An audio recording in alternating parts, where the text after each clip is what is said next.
Hey guys, today I want to talk about what a ketamine treatment feels like for CRPS and a little bit of what to expect if you decide to try it out.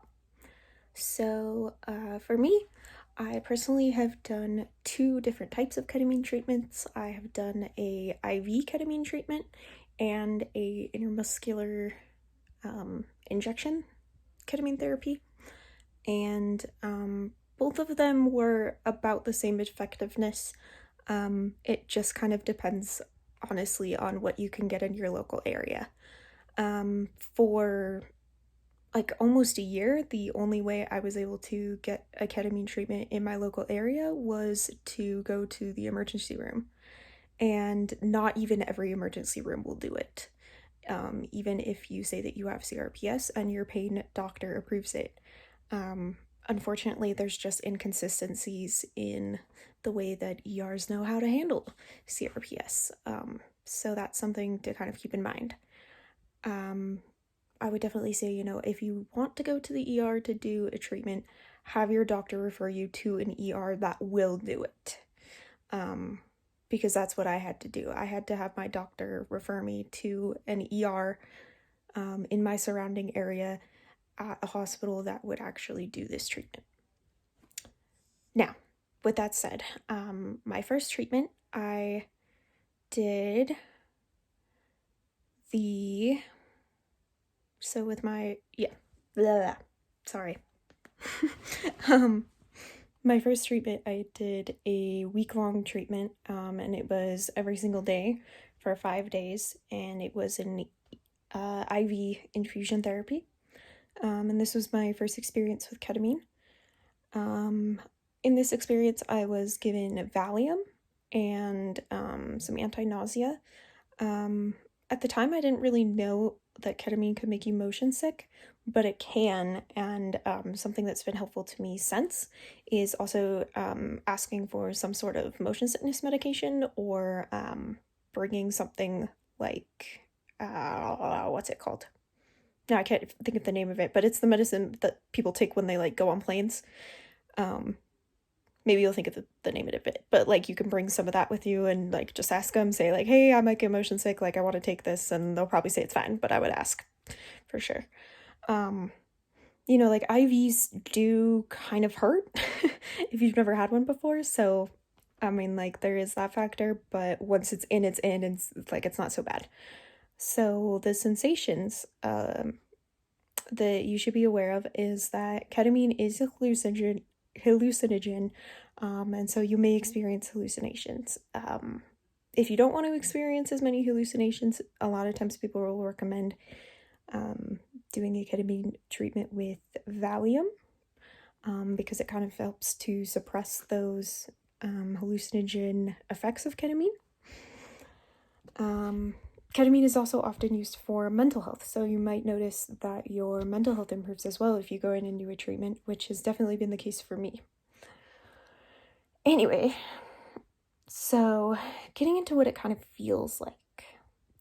So when you first kind of feel the medicine kick in, you probably might feel like a little tired, or like kind of like woo, lightheaded, and then you kind of start to dream or like imagine things, and it's usually pretty vivid.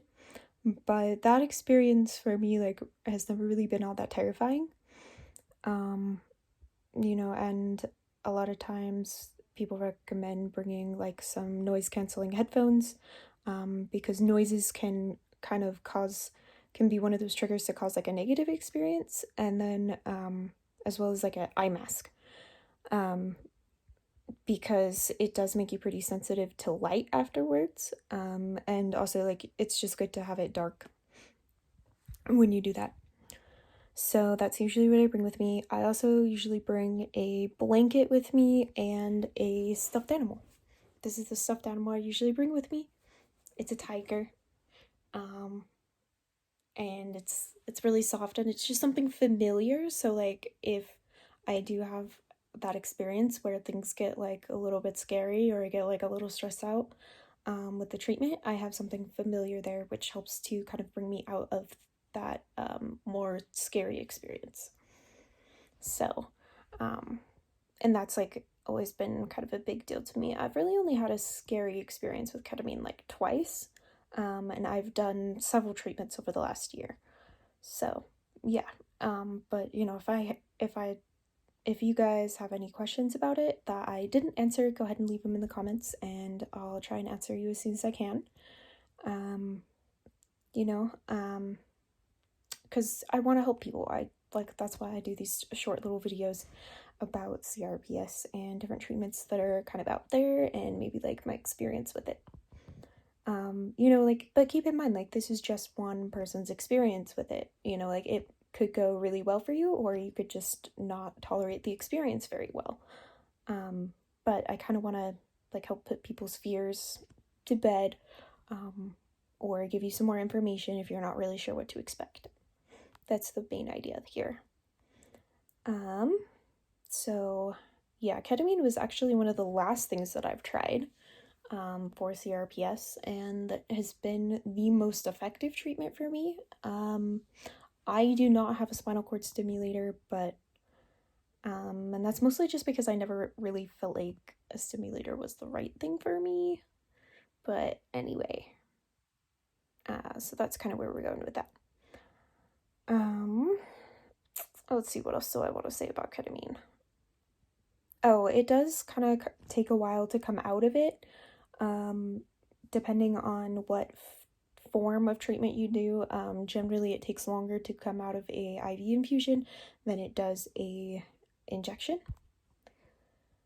And your eyes will probably move around for a while, so I would recommend like not taking off your eye mask for a little while until you're like feeling a little more with it. Just because you can get like really dizzy, and then like when you get really dizzy you can get kind of nauseous too. And that's kind of like one of the most common side effects, is that people can get like pretty nauseous. But I've never gotten like super sick from doing a ketamine treatment. So, and like I tend to get motion sick on planes and stuff. So, but usually if they just give me some sort of like anti-nausea, it's fine. And then like the side effects really aren't so bad. But I do usually end up with like a headache for a while after. So it is kind of like a residual effect there. So anyway, hopefully I kind of helped answer your questions. And if I didn't, you can give me a comment down below. And we will see you in the next video. Bye guys, thanks for watching.